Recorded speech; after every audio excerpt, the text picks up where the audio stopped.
Baik,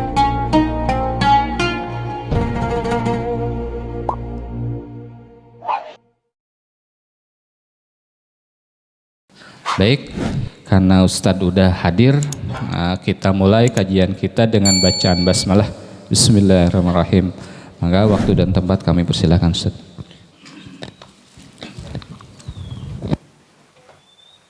Innal hamdalillah nahmaduhu wa nasta'inuhu wa nastaghfiruh wa na'udzu billahi min shururi anfusina wa min sayyiati a'malina. May yahdihillahu fala mudilla lahu wa may yudlilhu fala hadiyalah. Ashhadu an la ilaha illallah wahdahu la syarika lah wa ashhadu anna Muhammadan abduhu wa rasuluh. Allahumma salli wa sallim ala sayyidina Muhammad wa ala alihi wa sahbihi ajma'in. Hadratul muhtaramin, para sepuh, alim ulama, tokoh masyarakat, wabil khusus akhi fillah guru kita bersama Ustaz Zainal selaku ketua DKM Mushola Al-Hidayah beserta seluruh jajarannya, segenap aparatur pemerintahan, RT RW beserta jajarannya, juga bapak-bapak, ibu-ibu sekalian, ya adik-adik semua jamaah salat subuh yang sama dimuliakan Allah Subhanahu wa taala. Rahimani wa rahimakumullah. Puji syukur atas seluruh nikmat yang telah Allah berikan kepada kita. Salawat beserta salam senantiasa tercurah kepada junjungan alam Nabi Muhammad sallallahu alaihi wasallam beserta para keluarganya, para sahabatnya. Juga kita berdoa semoga keselamatan Allah berikan kepada seluruh umat baginda mulia Nabi Muhammad sallallahu alaihi wasallam sampai datangnya hari kebangkitan. Bapak Ibu sekalian rahimani wa rahimakumullah, ya, sebagaimana kita tulis di flyer pengajian pada malam hari tadi bahwa pada pagi hari ini insyaallah kita akan mengangkat tema tentang bulan Muharram, ya, karena kita masih ada di nuansa bulan Muharram, bulan pertama dari kalender Hijriyah, ya. Dalam kitab Tarikhut Tarikh, ya, Tarikhut Tarikh, ya, sejarah penanggalan, ya, ditulis oleh Imam As-Subki, itu diceritakan bahwa memang ketika Islam ini dibawa oleh Rasulullah Sallallahu Alaihi Wasallam, maksud di era-era awal ketika Rasulullah SAW lahir, itu memang kebudayaan di Arab sana itu sudah mengenal atau sudah memakai bulan-bulan yang kita kemudian kita kenal dengan bulan-bulan Hijriyah, ya, bulannya sudah ada tapi tahunnya belum punya sendiri, ya, bulannya sudah ada tapi tahunnya belum punya sendiri, tahunnya masih ngikut yang lain. Oleh karena itu maka hari kelahiran Rasulullah itu tanggal 12 Rabiul Awal, tahun gajah. Siapa? Ya, tahun gajah. Nah, kenapa jadi tahun gajah? 12 Rabiul Awal, tahunnya tahun gajah. Tahunnya 571. 571 itu tahun apa? Masehi kan? Ah, betul. Jadi Masehinya 571. Tapi Rabiul Awalnya belum ada berapa Hijriah kan gitu, ya. Artinya pada waktu itu sudah ada penanggalan-penanggalan yang lebih tua dari penanggalan Hijriah. Ada Romawi kuno, ada Persia kuno, ya, ada Jawa kuno, termasuk Jawa lebih. Sekarang tanggalan Jawa berapa? 1500 ya? Ada yang hafal nggak Pak? Dia lebih tua memang peradaban. Nah, dari mana awal mula dibuat satu hitungan tahun, ya, dalam Islam secara sendiri itu di zaman Umar bin Khattab radhiyallahu taala anhu, gitu ya. Di zaman Umar bin Khattab radhiyallahu taala anhu, beliau membuat banyak sekali perubahan-perubahan, pembaharuan-pembaharuan, diantaranya ditetapkanlah tahun Islam, satuan tahun Islam. Berdiskusi panjang para sahabat, kita ngitungnya dari momen apa nih? Ada yang mau ngitungnya dari tahun kelahiran Nabi Muhammad SAW. Jadi tahun kelahiran Nabi itu satu tahun Islam, tahun satu gitu ya. Ada yang ingin tahun Nabi Muhammad SAW mendapatkan wahyu, gitu ya, dan seterusnya sampai kemudian yang dipilih adalah tahun Rasulullah SAW hijrah, hijrah ke Madinah. Rasulullah SAW diutus, umur beliau 40 tahun, kemudian berdakwah di Makkah selama 10 tahun. 40 tambah 10 50. Jadi bisa kita katakan kapan Nabi Muhammad SAW lahir? 12 Rabiul Awal, 50 tahun sebelum hijrah ya, 50 tahun sebelum hijrah. Misalkan ditanya berapa hijriah, ya 50 tahun sebelum hijrah ya, karena patokannya itu dalam kalender Masehi juga kan begitu, sekian tahun SM biasa tulisannya sebelum Masehi, seperti itu. Kenapa ini menjadi penting? Karena ini salah satunya gagasan Umar bin Khattab radhiyallahu taala anhu agar Islam itu mempunyai ciri khas. Ya, Islam itu punya ciri khas yang menjadi pembeda dari yang lain, dan ciri khas ini menjadi satu kebanggaan. Ya, kita punya ciri khas, punya satu kebanggaan. Walaupun secara hukum tidak apa-apa kita menggunakan yang lain, tidak sampai haram, enggak, boleh-boleh saja. Tapi untuk menjadi ciri khas, menjadi nilai tambah ketika kita punya ciri khas sebagai seorang muslim, seperti itu. Artinya misalnya seperti hari-hari kegiatan kita sehari-hari, kita berpedoman pada tanggalan apa? Tanggalan Masehi kan? Tanggalan Masehi. Boleh, nggak ada masalah.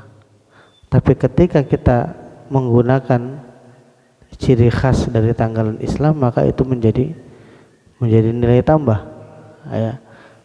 Karena itu menunjukkan kebanggaan kita, kecintaan kita, kesyukuran kita, dan syiar kita terhadap ajaran Islam, seperti itu. Maka dalam penulisan kita bisa mulai dari hal-hal yang kecil ya, seperti undangan RT, undangan RW, undangan DKM, undangan nikahan. Cantumin Pak, tanggal sekian Juli 2023 garis miring sekian Muharram 1445 Hijriah. Nah, gitu. Mulai dari hal-hal kecil seperti itu. Kalau enggak hilang. Hilang, kita enggak kenal. Ya, seperti itu. Sekarang tanggalan Jawa berapa, tahun berapa sekarang? Enggak tahu karena jarang dipakai. Nah, kalau dipakai ya tahu dia. Ya, dan semua itu adalah ijtihad orang-orang dalam kemudian melihat waktu yang Allah berikan. Ya, itu boleh-boleh saja. Ya, tapi ini adalah peninggalan daripada pendahulu kita, para sahabat Nabi Muhammad SAW yang menentukan ini.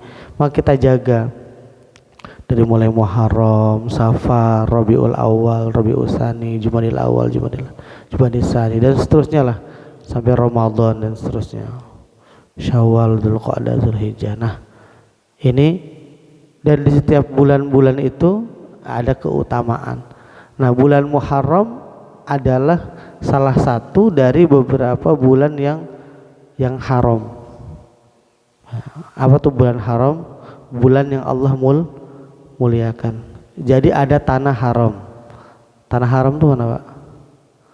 Mekkah dan Madinah. Maksudnya apa? Kita menerjemahkannya tanah suci ya. Tanah suci. Kenapa?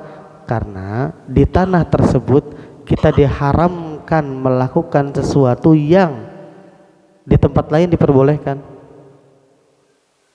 Contoh misalkan berburu boleh di tempat lain, tapi di tanah suci, ya di tanah haram tidak boleh. Nah, tidak bolehnya itu, pengharamannya itu dalam rangka pensucian, maka kita terjemahkan tanah suci. Nah, dalam Islam itu ada tempat yang suci, ada waktu yang suci, ya. Salah satunya adalah bulan-bulan haramnya Allah, bulan-bulan sucinya Allah Subhanahu wa taala. Salah satunya adalah bulan haram. Agar kita kemudian memberikan perhatian yang cukup terhadap bulan tersebut, terhadap waktu tersebut.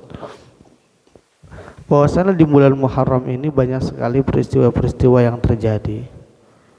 Ya, di antaranya Allah Subhanahu wa taala menyelamatkan Nabi Musa alaihi salam, ya, dari Firaun dan seterusnya.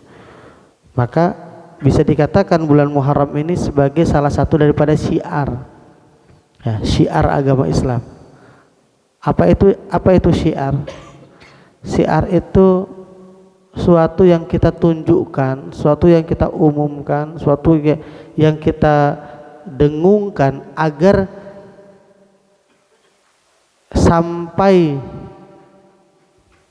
sampailah pada hati orang-orang yang mendengar itu keagungan dan kemuliaan Islam. Ya. Jadi kita perdengarkan, kita sampaikan, kita syiarkan, bahkan sudah jadi bahasa kita. Ya, syiar jadi siar, siaran jadi siaran, disiarkan. Nah, yang kita tunjukkan itu, yang kita tunjukkan dan kita maksudkan agar sesuatu itu sampai ke hati orang-orang, pastilah sesuatu yang kita muliakan juga, yang kita banggakan juga. Maka seluruh apapun saja kegiatan-kegiatan yang berkaitan dengan itu, maka itu sebenarnya sejatinya adalah untuk menghidupkan tadi. Saya ambil contoh, ya. Pernah kita sampaikan di acara walimatul khitan, bapak-bapak juga hadir. Ada istilah walimatul khitan, ya. Walimatul khitan. Jadi kalau anak habis dikhitan kumpul, gitu kan, doa-doa. Ada di zaman Nabi kegiatan seperti itu secara spesifik? Nggak ada. Tapi mengapa itu familiar di masyarakat kita? Karena dalam rangka itu syiar. Ada masa di mana orang sunatan itu aneh. Apa itu sunatan? Masa sunat? Aneh orang. Maka diperkenalkanlah sunatan. Dan sunat itu sebagai salah satu ciri agama Islam. Anak orang Islam kok nggak sunat? Aneh. Maka diperkenalkan, kemudian dibuat tasyakuran dan lain sebagainya, agar betul-betul khitan itu menjadi sesuatu yang di hati masyarakat itu mulia, di hati anak-anak itu sebagai satu kebanggaan. Nah, bagaimana anak-anak itu kalau sudah disunat, dia cerita ke teman-temannya, udah kata. Kalau belum sunat diledekin kan gitu ya, seperti itu. Itu kan bagian dari niat itu, agar sesuatu yang baik itu menjadi familiar di tengah masyarakat. Kebaikan itu khair, ya, khair itu kebaikan.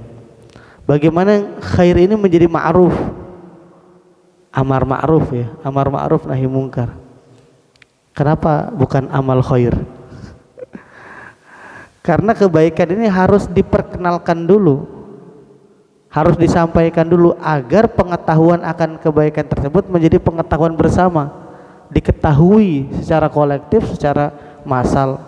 Maka disebut ma'ruf. Kalau satu kebaikan sudah diketahui oleh banyak orang bahwasannya itu baik, maka mau mengajak untuk melakukan hal tersebut ya tentu lebih mudah. Ya, maka kita perkenalkan tadi waktu khitan, inilah segala macam. Seperti misalkan Ramadan begitu banyaknya ayat-ayat, hadis-hadis tentang ajakan untuk memuliakan bulan Ramadan, mencintai bulan Ramadan, segala macam. Tapi bagaimana caranya? Kan gitu ya. Bagaimana caranya? Nah, cara setiap tempat, cara setiap orang, cara setiap guru berbeda-beda. Tapi apapun caranya itu dalam rangka itu. Dalam rangka menjadikan syiar bulan Ramadan ini betul-betul menjadi jalan untuk kemudian orang lebih mengenal Allah, lebih mengenal Rasulullah. Masa-masa kita kuliah di Mesir, di sana punya tradisi Maidatur Rahman. Kalau di kita buka bersama lah, ya buka bersama. Paling itu saja. Ada beberapa yang lain. Dan itu menjadi satu kebanggaan mereka kalau udah datang bulan Ramadan, udah Maidatur Rahman di mana-mana. Sajian buka puasa gratis itu. Kalau di kita ada sebutin aja apa. Dari mulai buka puasa, bukber lah, kemudian tadarus lah, apalah, pawai lah, apa, kan banyak ya. Sebenarnya itu dalam rangka itu, termasuk apa yang kita lakukan pada pagi hari ini. Ketika datang bulan Muharram, maka kita angkat tema tentang bulan Muharram ini di pengajian kita. Tidak harus hingar-bingar, tidak harus. Tapi momen-momen itu hidup di tengah-tengah kita. Anak-anak kita tahu, oh ada namanya bulan Muharram, ada namanya bulan ini segala macam. Oh di sana ada puasanya dan seterusnya. Puasa Asyura ya. Nah, salah satu amalan yang diutamakan untuk dilaksanakan bulan Muharram adalah diantaranya puasa, ya. Kemudian bersedekah, wabil khusus kepada anak anak yatim, seperti itu. Maka disebut bulannya anak yatim ya. Tapi tentu menyantuni anak yatim itu ya seterusnya gitu ya, seterusnya kapanpun saja. Tapi ini dijadikan satu momentum, momentum saja gitu ya. Nah, puasa juga sama. Puasa disunahkan di hari ke-10 ya. Hari ke-10 saja boleh sebenarnya, tapi kemudian ditambah ya dengan hari Tasu'a ya. Tasu'a itu dari kata tis'ah, 9 ya. 9 dan 10 untuk menyelisihi orang-orang Yahudi, karena orang-orang Yahudi ya mereka berpuasa juga di tanggal 10 Muharram sebagai rasa syukur mereka karena Nabi Musa alaihissalam diselamatkan dari serangan Fir'aun. Bertanya Rasulullah SAW kepada orang-orang Yahudi, kenapa kalian berpuasa pada 10 Muharram? Kata orang-orang Yahudi, kami bersyukur atas diselamatkannya Nabi Musa alaihissalam dari kejaran Fir'aun. Kata Nabi Muhammad SAW, kalau itu alasannya maka orang-orang Islam lebih berhak untuk rasa syukur tersebut. Maka ya, itu asbabul wurud dari disyariatkannya puasa 10 Muharram. Maka Nabi Muhammad SAW dan para sahabatnya berpuasa 10 Muharram. Kemudian lagi-lagi untuk membedakan, selalu pembeda itu penting ya. Untuk membedakan maka dikasih satu kaitan di sebelumnya, yaitu puasa tanggal 9. Apakah harus? Tidak ya, tentu puasa 10 Muharram itu sunnah. Sunnah itu yusabu ala fi'lihi wala yu'aqabu ala tarkihi. Dikerjakan dapat pahala, tidak dikerjakan tidak dapat dosa. Ketika dia ditambah tanggal 9, maka lebih utama lagi kesunahannya itu. Kalau hanya tanggal 10 saja, apakah haram Ustaz? Enggak haram. Tapi makruh. Makruh. Makruh itu maksudnya apa? Enggak apa-apa tapi sebaiknya. Gitu ya. Karena makruh itu kan definisinya mala yusabu ala tarkihi wa la yu'aqabu ala fi'lihi. Diberikan pahala orang yang tidak mengerjakannya, tidak mendapat dosa orang yang mengerjakannya. Artinya 10 Muharram saja ya tidak apa-apa, bagus. Tapi ketika kita menambahnya dengan tanggal 9, maka itu lebih utama. Tidak sampai haram. Memang ada sebagian mengatakan itu kan ciri orang Yahudi. Terus ada hadis man tasyabbaha biqaumin fahuwa minhum. Siapa yang menyerupai suatu kaum maka itu sama seperti kaum tersebut. Enggak lah. Maksudnya sama suatu kaum tersebut adalah kalau kita menyerupai suatu kaum yang kaitannya dengan akidah mereka, yang kaitannya dengan keyakinan mereka lah, situlah baru ya. Tapi kalau kemudian berpuasa seperti disampaikan tadi bahwasannya ya kita lebih berhak ya untuk berpuasa di bulan di tanggal 10 Muharram tadi. Karena Allah Subhanahu wa taala menyelamatkan Nabi Musa alaihi salam. Seperti itu. Ya, jadi sebagai penutup bahwa bulan Muharram ini adalah salah satu bulan yang sangat dimuliakan dalam Islam. Allah Subhanahu wa taala jadikan di bulan Muharram ini sebagai momentum ya berbagai kebaikan, dan Umar bin Khattab radhiyallahu taala anhu bersepakat dengan para sahabat yang lain untuk menjadikan bulan Muharram sebagai bulan pertama dalam kalender Hijriyah. Karena ketika ditentukan mereka kemudian berdiskusi, bulan yang pertama yang mana nih? Mau Ramadan, mau Rabiul Awal, Rabiul Tsani. Rabiul Awal kita kenal dengan bulan Maulid gitu ya. Rabiul Tsani dikenal dengan bulan Ba'da Mulut ya. Mulut Ba'da Mulut gitu kan. Seperti itu. Itu kan tanggalan Jawa, ya tanggalan Jawa pasca kedatangan Islam. Jadi sudah Jawa Islam. Jadi begitu masuknya nilai Islam ke tradisi kebudayaan kita sampai-sampai penanggalannya sudah banyak yang sama. Di antara keberhasilan para pendahulu kita mengenalkan Islam ke nenek moyang kita. Maka sekarang Islam di negara kita sudah subur. Tapi yang subur ini hati-hati, jangan sampai nggak disiram lagi, nanti lama-lama tandus. Maka salah satu pesan Ki Haji Ahmad Dahlan, ya Mbah Dahlan, pendiri Muhammadiyah, ada satu dari 5 wasiat beliau sebelum meninggal. Beliau bilang apa? Allah Subhanahu wa taala menjamin Islam tidak akan hilang dari atas muka bumi. Allah jamin itu. Inna nahnu nazzalna dzikra wa inna lahu lahafizun. Gak bakal hilang dari atas muka bumi. Tapi hati-hati, tidak ada jaminan Islam tidak akan hilang dari Indonesia. Hati-hati. Allah menjamin Islam tidak akan hilang dari atas muka bumi. Tapi tidak ada jaminan Islam tidak akan hilang dari Indonesia. Kita lihat peradaban Islam di berbagai tempat. Sekarang kalau kita bilang dulu ada peradaban Islam di Spanyol, orang bingung. Spanyol masa Islam Spanyol? Gitu. Karena sekarang ya paling di sana ada komunitas-komunitas kecil umat Islam di sana. Tapi secara kebudayaan, secara politik dan seterusnya, kehidupan bermasyarakat yang luas udah nggak ada Islamnya. Padahal dulu di era Abdurrahman Al-Ghafiqi dan lain sebagainya, itu dahsyat.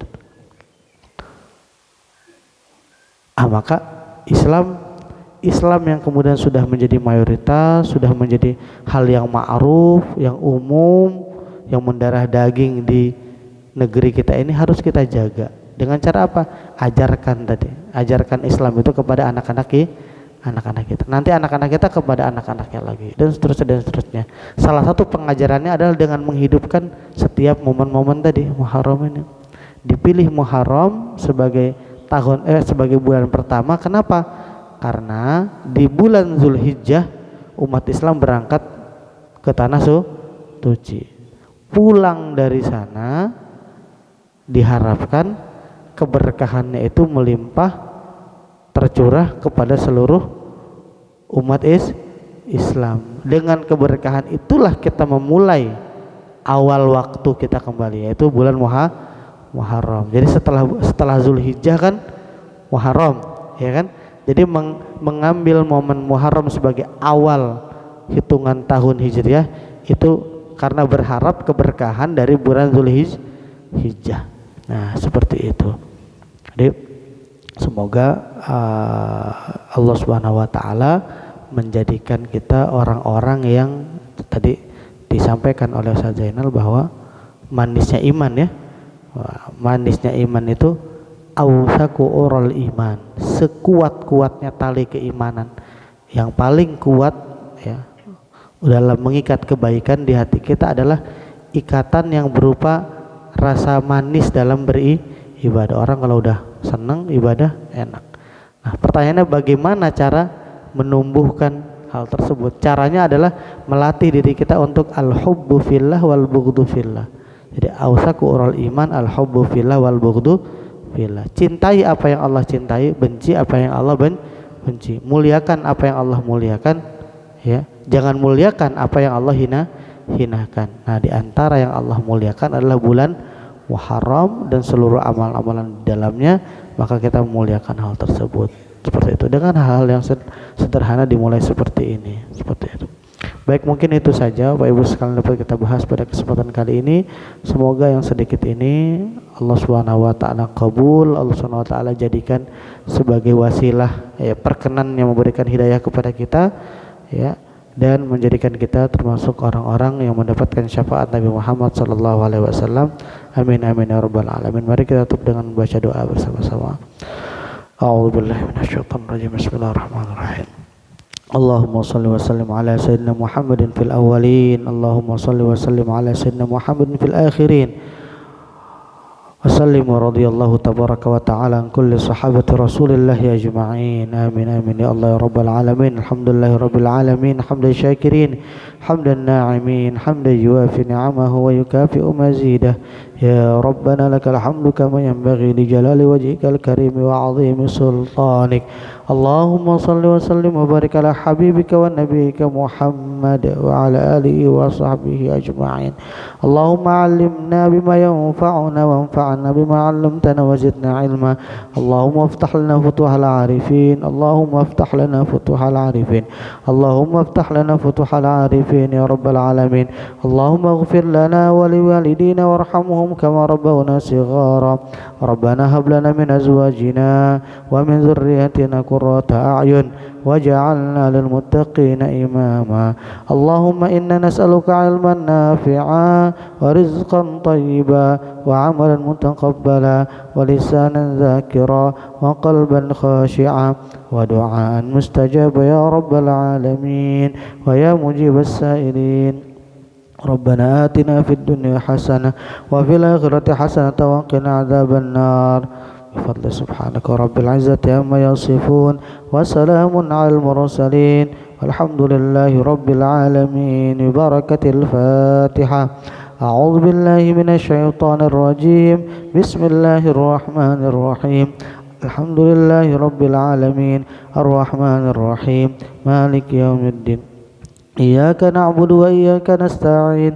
اهدنا الصراط المستقيم صراط الذين أنعمت عليهم غير المغضوب عليهم ولا الضالين آمين. اللهم بسر الفاتحة وبمعجزة الفاتحة وبأسرار الفاتحة وبعجائب الفاتحة وبمعجزات الفاتحة يا فارج الهم يا كاشف الغم يا من لعبده يغفر ويرحم استجب دعاءنا يا رب العالمين. وآخر دعوانا أن الحمد لله رب العالمين. Assalamualaikum warahmatullahi wabarakatuh.